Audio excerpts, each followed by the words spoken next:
வணக்கம், welcome to treasury of traditional cooking videos. நான் Heni miss veg kitchen, உங்கள் நிர்மலா சத்தியமூர்த்தி, நாகப்பட்டினம். நமது பதிவுகள் சிம்பிள் இன்க்ரீடியன்ட் ஷார்டமோ சுவையான சமையல். இன்றைக்கி கேப்சிகம் கொடை மிளகாயை வைத்து நான் ஒரு சவுத் இண்டியன் டைப்பில் ஒரு டிஷ் கொடுக்குறேன். நீங்கள் பார்வாஸ் பண்ணுறாங்க, ஸ்டஃப் பண்ணுறாங்க, ஒவ்வொருத்தவங்க ஒவ்வொரு விதமாக செய்கிறாங்க. நான் என்னுடைய ஸ்பெஷலாக என்னுடைய மெத்தடில் நான் ஒரு இனோவேஷன் கொடுத்துருக்கேன். இந்த கேப்சிகம் பெருசாக இருந்தது, ஸோ நான் 2ஆக கட் பண்ணியிருக்கேன். எனக்கு இந்த 3 பீஸ் எடுத்திருக்கேன். உங்களுக்கு எப்படி வேணாலும், சின்னதாக இருந்தால் முழுசாக மேலாப்பில் கட் பண்ணி விதை எடுத்துக்கோங்க, பெருசாக இருந்தால் 2ஆக கட் பண்ணிக்கலாம், உங்கள் விருப்பம். இப்போ இதுக்கான மசாலாவுக்கு பாருங்கள், நல்ல ஒரு இஞ்சி, ஒரு 8 பல் பூண்டு, 3 பச்சை மிளகாய் எடுத்துக்கோங்க. சும்மா கடாயில் கொஞ்சமாக எண்ணெய் விட்டு இந்த மிளகாவை 2ஆக நறுக்கிட்டு இந்த எண்ணெயில் கொஞ்சம் வதக்கிக்கோங்க, நல்லாவே வதக்கிக்கோங்க. அந்த பச்சை ஸ்மெல், அந்த பச்சை வாடை போகணும். இப்போ ஒரே ஒரு உருளைக்கிழங்கு நீங்கள் தோல் எடுத்துட்டு வேக வச்சுருக்கேன், சீவிக்கோங்க. குழந்தைகளுக்கு உருளைக்கிழங்கு சேர்க்கலாம், ஆனால் நமக்கு வேண்டாம்னு நினச்சிங்கன்னா பெரியவங்களுக்கு நீங்கள் சர்க்கரை வள்ளிக்கிழங்கு உடம்புக்கு நல்லது நமக்கு. ஸோ நீங்கள் சர்க்கரை வள்ளிக்கிழங்கு கூட தோல் எடுத்துகிட்டு இதை மாதிரி சீவி நாம் சேர்த்துக்கலாம், அது டயட்டுக்கு நல்லது. இப்போ நம்ம எடுக்க போகிற அடுத்த மசாலா என்னன்னா, ஒரு ஸ்பூன் பொட்டுக்கடலை, ஒரு ஸ்பூன் நிலக்கடலை, ஒரு சின்ன டீஸ்பூன் 1/2 டீஸ்பூன் கசகசா, ஒரு 4-5 கிராம்பு, ஒரே ஒரு பட்டை, ஒரு சின்ன 1/2 டீஸ்பூன் தான் சோம்பு, நல்ல ஒரு பெரிய வெங்காயத்தை பொடுசாக நறுக்கிக்கோங்க. எவ்வளோ பொடுசாலும் நறுக்கிக்கோங்க, பெருசாக இருக்கட்டும். நமக்கு இது ஒரு ஸ்டஃப்பு நமக்கு. ஸோ நம்ம ட்ரையாக இருக்கிற அத்தனையும் நம்ம ட்ரை ரோஸ்ட் பண்ணாலும் பண்ணலாம், இல்லை ப்ளெயினாகவும் நல்லா மிக்சியில் பொடி பண்ணிக்கோங்க. ஃபஸ்ட்டு ட்ரையாக இருக்கிறத பொடி பண்ணிக்கோங்க.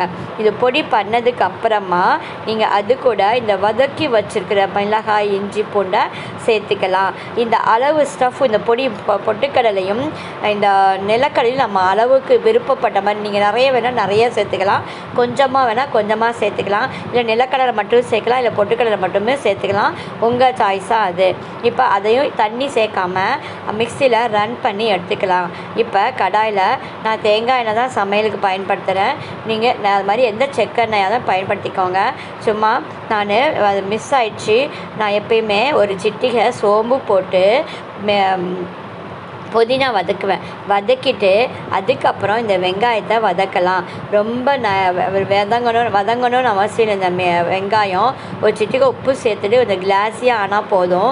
கொஞ்சம் லைட்டாக வதங்கினதுக்கப்புறமா மஞ்சள் தூளும் நம்ம அரைச்ச விழுது இருக்கு இல்லையா, அந்த மசாலாயும் சேர்த்து நல்லா கலந்து விடுங்க. இந்த பைண்ட் ஆகணும், இந்த வெங்காயத்தோட இந்த மசாலா நல்லா பைண்ட் ஆகிற வரைக்கும் நல்லா வதக்குங்க.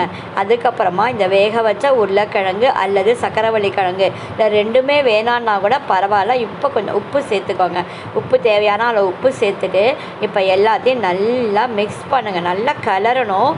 ரொம்ப அடி பிடிக்காமல் பார்த்துக்கோங்க. எண்ணெய் ரொம்ப வேணான்னா நல்லா எண்ணெய் விடலாம், லைட்டாக குறைச்ச எண்ணெயும் பயன்படுத்திக்கலாம். இதில் கரம் மசாலா தூள், கொஞ்சம் சாட் மசாலா வேணால், இன்னும் கொஞ்சம் மிளகாய் தூள் காரம் பார்த்துக்கோங்க சேர்த்துக்கோங்க. கரம் மசாலா, சாட் மசாலா, சீரகத்தூள், தனி மிளகாய்த்தூள், காரம் பத்தலைன்னா இப்போ உங்களுக்கு வேணுன்னா கொஞ்சமாக லெமன் ஜூஸ் பிடிங்கிக்கலாம். எங்களுக்கு அந்த டேங்கி டேஸ்ட் பிடிக்கும், நான் லெமன் ஜூஸ் பிடிச்சிருக்கேன், இல்லைனா உங்கள் விருப்பம் தான். இப்போ மல்லித்தழை சேர்த்து நல்லா கலந்து கொஞ்சம் நேரம் ஆறட்டும். இப்போ ஆறுனதுக்கு அப்புறமா இதையே நம்ம ஸ்டஃப் பண்ணியும் நீங்கள் எண்ணெயில் லைட்டாக ஃப்ரை பண்ணி எடுக்கலாம்.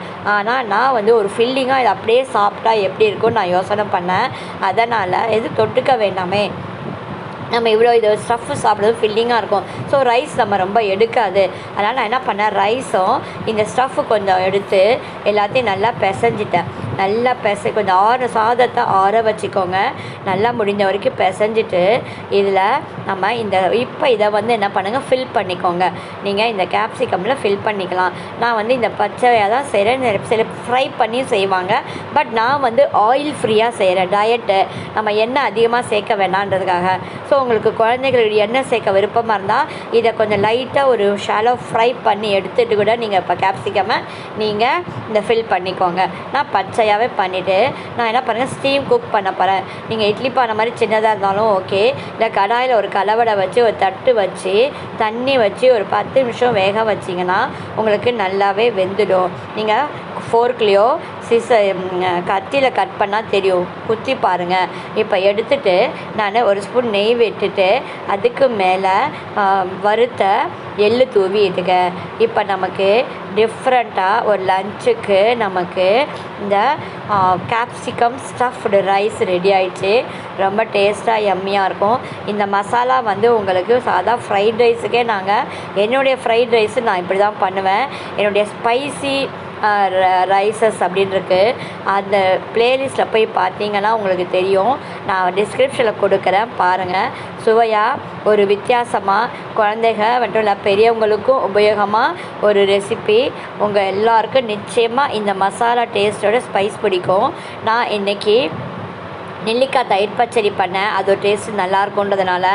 அது தவிர வாழைத்தண்டு தயிர் பச்சடி ஒரு மாம்பழத்தோடு சாப்பிட்டா அவ்வளோ டேஸ்ட்டாக இருக்கும். மாம்பழமே அப்படியே தொட்டு சாப்பிட்டா நல்லாயிருக்கும். இல்லை குழந்தைகளுக்கு நீங்கள் தக்காளி கெச்சப் கூட நீங்கள் சேர்த்து நீங்கள் கொடுக்கலாம். உங்கள் சாய்ஸு. டிஃப்ரெண்ட்டான ரெசிபி செய்து பாருங்கள். நன்றி.